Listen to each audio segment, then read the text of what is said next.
Hi everyone, my name is Laura Lee and I'm an instructor for HM1025 Medical Practice Management Systems. Today we're going to go over a very important concept within working in healthcare management, which is the topic of communication skills.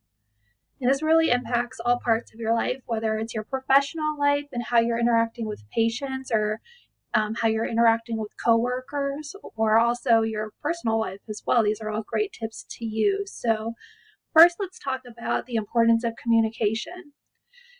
Communication is the foundation for all patient care. I mean, think about it. When you have a patient who comes into your clinic, if there wasn't communication, what could get done?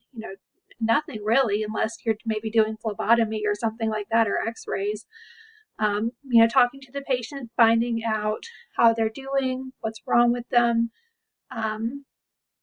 discussing what they've already tried, what needs to get better. All of these things are critical when it comes to improving the patient experience and the quality of their care. So if you're working in healthcare administration, especially something like the front desk, you're going to be interacting with patients and you're going to be one of the first impressions that they receive when they come into the office. So it's going to be really important that you use positive communication skills when you're interacting with them. All right, therapeutic communication skills create feelings of comfort for patients.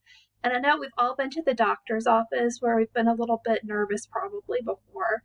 Maybe we're concerned about a diagnosis that we think we might be receiving, or maybe we're concerned about test results that we're receiving. Or maybe you're just in a lot of pain and you don't feel well.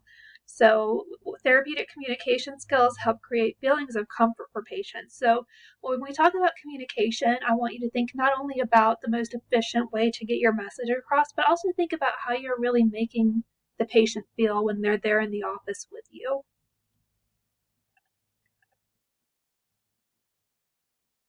Okay, the communication cycle. The communication cycle involves two or more individuals exchanging information. So if you think about communication, you can't communicate with just yourself. You can use self-talk, but that's not really the same thing as sending a message and receiving a message within the communication cycle. So 4 elements of the communication cycle. So the sender begins by encoding message. The message is delivered through a channel or a mode of communication. So it can be given by speaking, which is what we typically think of when it comes to communication, as somebody having a conversation. But also listening, that's a critical one, especially when working in healthcare. Gestures or body language. We've talked before in a variety of settings where we notice that people have more recognition when it comes to nonverbal communication as opposed to verbal communication. So it's one of those things where, they say actions speak louder than words. It's very much true, anywhere, not just the healthcare field. And then also written communication is very important when you're working in healthcare, especially like we're learning about electronic health records. So you might not have written communication, but typed communication. And it's going to be important to make sure that you're using proper spelling and grammar to maintain a professional communication style, and then also to reduce the possibility of errors. Okay, listening skills. Active listening involves verifying the message from the sender. So this is really important. When you're communicating an important message to a patient, it's important to make sure that they understand you. So a good thing to do is to kind of pause and let them restate what it was that you just told them. Or same thing when you're speaking with a patient. If a patient gives you a message, state it back to them. That way you can make sure that you got all of the details correct. Received message is sent back to the sender worded slightly differently. So you want to kind of process things and say things in your own way back to the patient for the message that they're giving you to make sure that you have it correct. And this can be very helpful, especially when you're working with patients and maybe taking a message to give to a physician or a nurse. It's very important to be able to get the message correct and make sure that you're conveying the correct thing to the physician or the nurse, because sometimes when you're speaking with a patient, they may be stressed out, they may be in pain, they may sound a little bit all over the place. So it's really important to just pause and make sure that you have the correct information.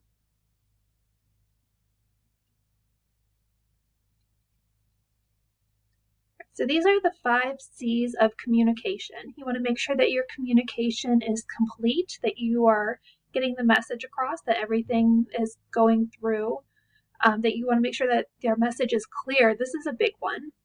Make sure that you use eye contact because it enhances clarity. You can usually tell by looking at somebody's face if they understand, or if they have that kind of surprised deer in the headlights look, then they might need a little bit more clarification. Articulate and enunciate. Use time to process the message. So if you're in a hurry, don't just listen and then take off and go on to your next task. Make sure that you really process the message and that you have made a note or something to yourself to make sure that you follow up. And then also make sure that the message is heard. So make sure that you understand the point of what they're telling you. Sometimes it's easy to just get hooked on one detail and not get the entire message. So it's really important to make sure that you get everything that the patient's telling you, even if they're very long-winded. Make sure that you're making note of all of the important things that they're sharing with you. All right, your communication should also be concise, which is to the point. You may have a patient who calls and they might just be a chatty person. I know that this happened to me a lot when I was working for doctors' offices, especially working with older people. Sometimes they didn't have, as many people around to talk to. And so when I would get on the phone with them, they, would want to catch up. They'd ask how my family was doing, and they would tell me all about their updates and their families. And a lot of times you may get an overload of information from a patient, but it's important to be kind of concise and make sure that you have complete and clear information, but also that it's to the point. That way you can share that to whoever needs to receive the message, whether it's the doctor or the nurse. If you include every detail and things get a little bit overly wordy, it can be really difficult to focus in and get the actual purpose of the message. You also want to make sure that you're being cohesive as well as courteous, like respectful. Okay, verbal communication. So this is spoken communication.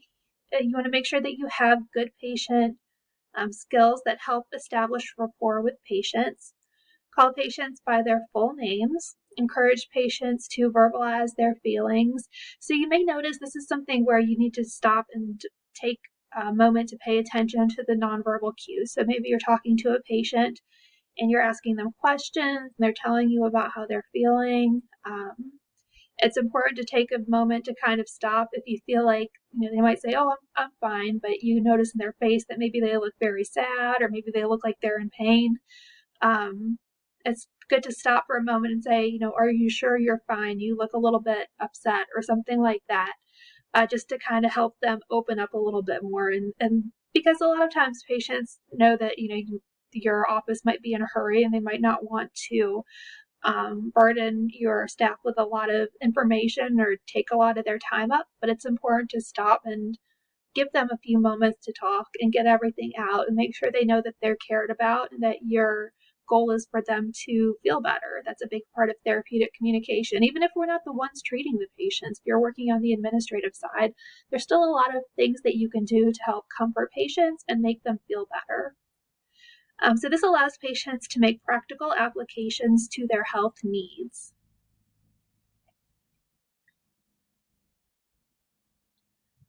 These are some tips on nonverbal communication. And we've talked about how nonverbal communication can be an even bigger way to share information than verbal communication. So body language is a big part of it. Things like unconscious body movements, gestures, and facial expressions. I know I've talked to one of my friends is kind of guilty of this, but you can always tell exactly how she's feeling by the look on her face. Like she just has no way of concealing it. Like she can't fake a good mood if she's not in a good mood, or if she's sad or whatever. Like you can easily see her emotions are just written all over her face. And some people are like that. Some people are not as much like that. Sometimes people are good at kind of concealing how they really feel. But if they're saying one thing and their body language is saying something different, typically their body language is more of how they're actually feeling. Right, body language includes expressions that accompany speech. Kinesics, which is the study of body language. Body language is learned first. So if you have, a baby or a toddler, they know how you're feeling based on how you're interacting with them. They can tell when you're angry. They can tell when you're sad. They can tell when you're happy. And typically they'll kind of mimic your body language too. So that happens long before babies and toddlers start talking. I remember being when my first daughter was born, and she had a really rough night, and the next day she was fine. Of course, she's like, whatever, I'm just gonna relax and have fun today. And I was exhausted from being up late and breastfeeding and all of that fun stuff. And so I just remember getting so emotional about something and starting to cry. She just looked at me and just burst into tears herself. So it is funny how even when they're very little, they just pick right up on your cues, your nonverbal cues. So body language is also influenced by primary caregivers as well as culture. So not everybody communicates exactly the same when it comes to nonverbal communication.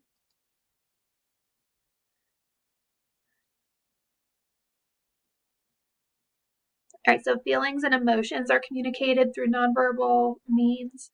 70% of language is said to be nonverbal. The tone of voice communicates 23% of the message, and the spoken word actually only communicates about 7% of the message.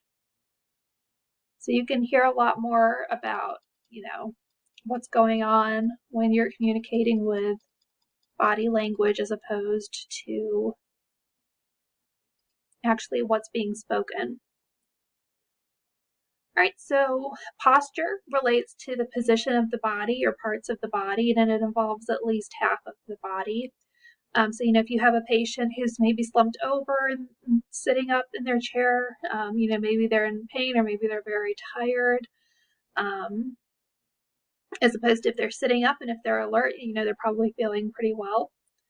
Position, face-to-face communication. This can be a tough thing because we're using electronic health records so much more in the medical office. And so a lot of times when we're speaking with patients, we're also simultaneously documenting things in electronic health records.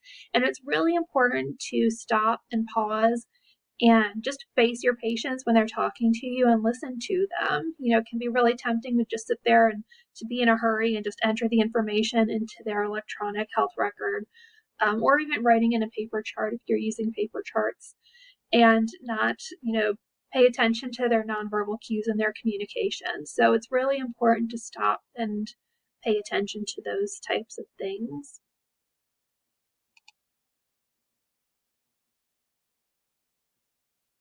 All right, positive posture and position encourage therapeutic communication. So as the healthcare worker, you can see here she is sitting across from the patient. She's at eye level with the patient, which is very important. Sometimes if you have a patient who's sitting down and you're standing up, or if you're sitting down and they're over on a table in the corner, you're not going to have as good of therapeutic communication as if you're sitting down eye level with them and speaking with them and picking up on their nonverbal cues. Because they know that if you're sitting with them and looking at them directly in the eyes, that you are focused on them and that you care and you're trying to help them feel better, whereas opposed to if you're just asking questions while you're looking at a computer screen and not really looking at their face, they may feel like you are kind of ignoring them. All right, then there's gestures and mannerisms, talking with hands. Certain cultures do this more than other cultures. I think that it's Italians that always kind of get a rap for talking with their hands, but I've seen lots of people do that. Some people just do that for more emphasis. It enhances the spoken word. Touch. Appropriate touch is therapeutic. Not all patients are comfortable with touch, though. There's lots of different cultures. Some people, we all know people who are just big huggers and, very physical like that. And then other people can be very put off by that. They can be very uncomfortable with being touched. So it's important to kind of pay attention to the patient's cues when it comes to that as well. If they seem like they're kind of backing away from you, that's probably not the time to go in for, a hug or to, put your hand on their shoulder and make them feel better. It's usually best to kind of just pay attention to what they're doing, what their interactions are like, and then going with that. All right, congruency in communication. So verbal and nonverbal messages must agree. You want to make sure that when you're speaking with a patient that your nonverbal messages agree as well. An example of this would be, say you have to call, or maybe say you're talking to a patient and you're thinking about something that's going on in your life and you're kind of stressed out about it, but you're giving them a piece of information about their appointment, and you might say, oh, hey, everything looks good, your next appointment is set up, but you may be in a little bit of an unhappy mood because you're thinking about the other thing. So you might say, oh, here's your next appointment, and it might just kind of make them feel like maybe there's something wrong, or maybe they might look into it a little bit more, and even though it's not something that's dealing with them. So it's important to make sure that your tone, just be aware of your tone and your body language when you're communicating with patients in person. There's mixed messages. Again, that's when verbal and nonverbal messages do not agree. You want to make sure that that does not happen, because that can be stressful for patients, because they might not, think that you're really genuine in your communications and what you're saying with them if your nonverbal communications are saying something different. All right, clustering groups of nonverbal communication. Then masking conceals true feelings or a message. All right, perception. So perception is conscious awareness of one's own feelings and the feelings of others. So it's kind of being self-aware and aware of the way that your behavior is impacting other individuals, whether that's your coworkers or your patients. I know we've talked a lot about patients in this live lecture, but the people that you really spend the most time with at work would be your coworkers. And it's important to understand how they're being impacted by the way that you're communicating, especially as a manager, because as the manager, you're the leader and you kind of set the tone for your office. So it's very important to be professional and to be positive. If you are coming into work and you're bringing a lot of personal baggage with you, that can really make the patients feel like, but the patients and your coworkers feel stressed out. So you really do tend to set the tone, especially in a leadership type of position. Also, you want to make sure you sense others' attitudes, moods, and feelings. This is another important thing as a manager, because you may have individuals in your office who are feeling overwhelmed and they're afraid to ask for help.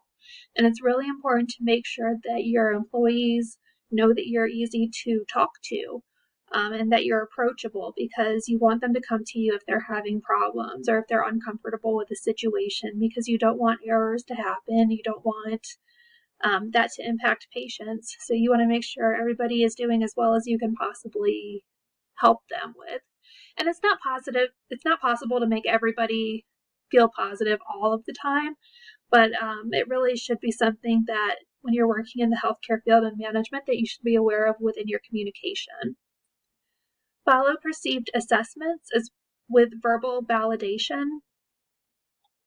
So it's good to say, ask a patient if they understand you, or ask a coworker if they understand the message that you are relaying to them, and also having them respond back. You can even, for coworkers, say, okay, this is the task. And I was like, can you tell me what I just gave you instructions to do? That way, especially if it's something very important and very detailed and there's a lot of different steps, that makes sure that you have conveyed the message in a way that they understand and they can process and carry out those tasks.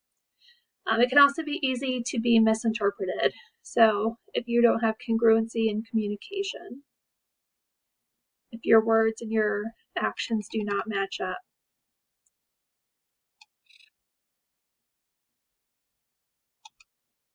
All right, so some barriers to therapeutic communication. It's not always easy. It's not always just a matter of smiling when you're speaking to a patient. Sometimes things like age and gender barriers can make things uncomfortable for patients. Economic barriers, if patients are worried about being able to pay for their visits, or if they feel like ashamed of getting handouts or whatever, that can impact therapeutic communication. as well as education and life experience barriers. And the healthcare field can be challenging for people who don't have experience working in healthcare or a lot of experience with loved ones in healthcare. Most people haven't taken things like medical terminology and anatomy and physiology. So you want to speak in a way that makes patients feel comfortable. You don't want to use medical terminology all the time. Or if you do, you want to make sure you break things down for a patient. That way they can understand you and they don't feel like you're being condescending by the way that you're speaking with them.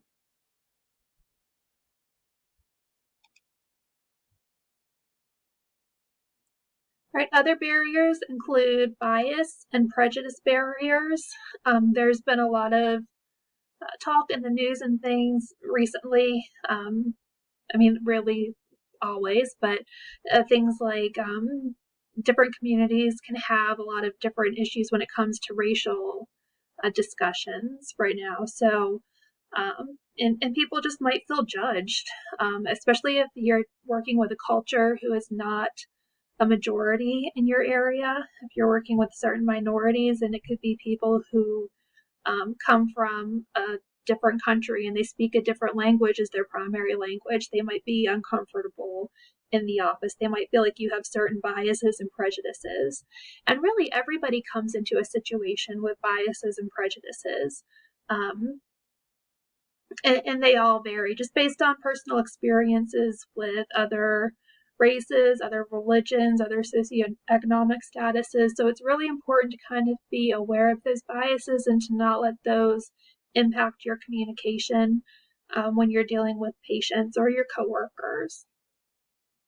Also, verbal roadblocks to therapeutic communications. You just want to make sure that you're using positive language and that you are conveying messages clearly, and that you're stopping and allowing patients to ask questions, and that you're just trying to be comforting. You're trying to be positive and supportive for patients and listening to them. And if they're stressed out, make sure that you acknowledge their stress, or make sure that you acknowledge their sadness or their fears.